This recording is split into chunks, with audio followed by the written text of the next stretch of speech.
Celes Araújo Costa, tenho 52 anos, tá? Sou hipnoterapeuta. Eu trabalho também com referências da neurociência, com conhecimentos da neurociência.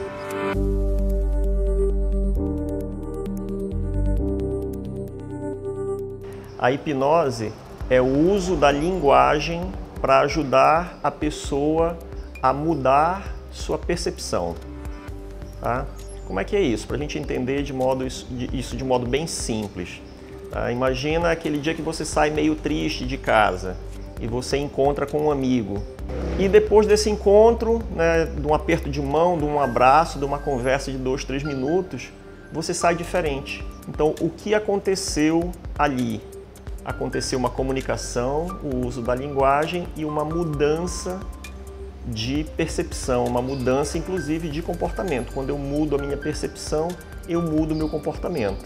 A hipnose é uma técnica que nos ajuda a fazer isso, né, de um modo formal, né, através de um método. Tá? Então, às vezes, as pessoas não conseguem perceber que elas são capazes de fazer isso. A hipnose pode ser usada em qualquer desequilíbrio, em qualquer situação que envolva o nosso cérebro. Grandes estudos, muitos estudos são feitos usando a hipnose no controle da dor, por exemplo, para cirurgias. Tá? Então, controle da dor, tá? O desenvolvimento da autopercepção, desenvolvimento pessoal e também outras coisas como fobias, crises de pânico, ansiedade, insônia, tá? Aprimoramento na prática de esportes. Muitos atletas usam técnicas de hipnose, aprimoramento nos estudos, aprimoramento no trabalho, nos relacionamentos.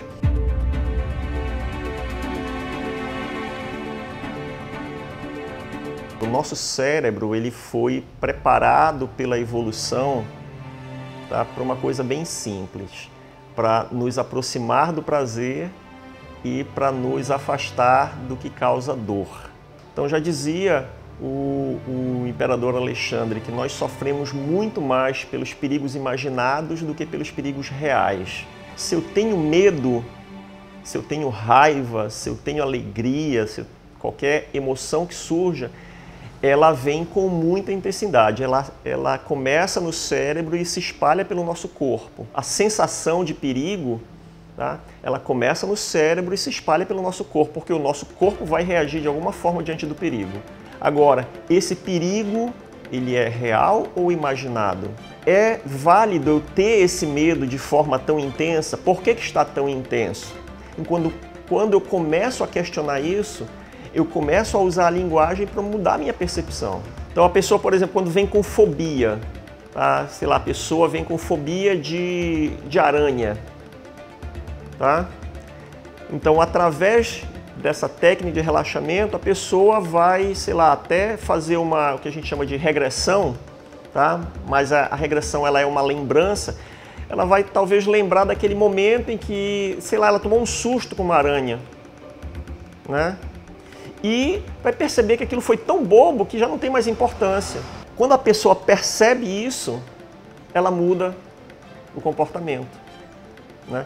Então a hipnose, ela é técnica, ela é uma técnica. Existem passos, existe um roteiro para levar a pessoa até esse estado e ela ter essa percepção. Ela perceber que existe uma outra ou existem outras possibilidades além daquela que ela consegue visualizar naquele momento, além daquela que ela está vivendo.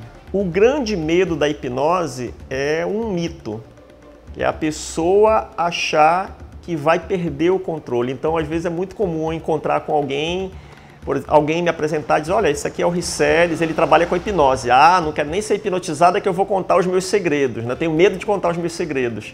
Tá? Isso não existe. Quando a pessoa está, né, daquele jeito, assim, parece que está dormindo, tá? Ela não está dormindo, ela não está desligada, tá? Pelo contrário, ela está ouvindo tudo, ela está interagindo, tá? Só que aquela sensação é tão boa que o cérebro dela prefere ficar ali, tá? Quem está no controle é sempre a pessoa, não é o hipnotista. Tá? Então a pessoa ela não fica desligada, ela não vai contar os segredos, a menos que ela queira contar os segredos. Mas eu também não quero saber.